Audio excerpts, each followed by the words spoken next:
Maganda nga po sa inyo mga kaibon. Ngayon po ay wala tayong hunt kasi nga po ay makulimlim ang panahon. Yan mga kaibon.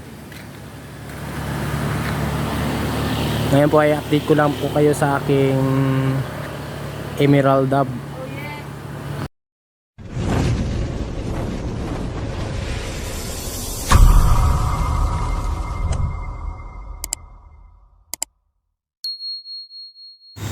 Ayan mga kaibon, update sa inakay na Emerald Dove.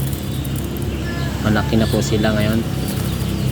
Bigas muna pinapakain ko sa kanila mga kaibon, kasi wala po tayong budget pambiling feeds.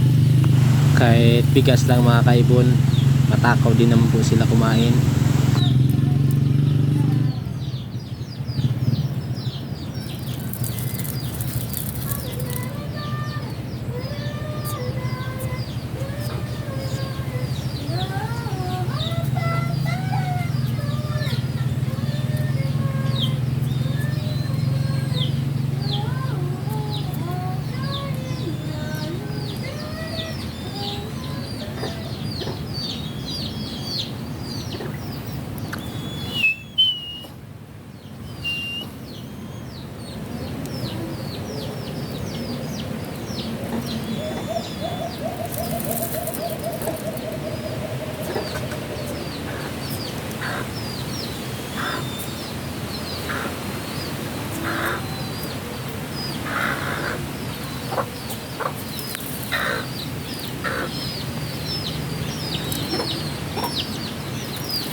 Dito po sa park na to mga kaibon, panay po lipad yung isang inakay.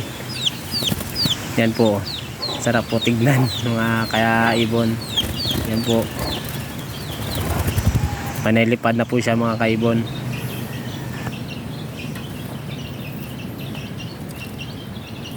Hanggang dito na lang mga kaibon. Maraming salamat po sa pagsuporta.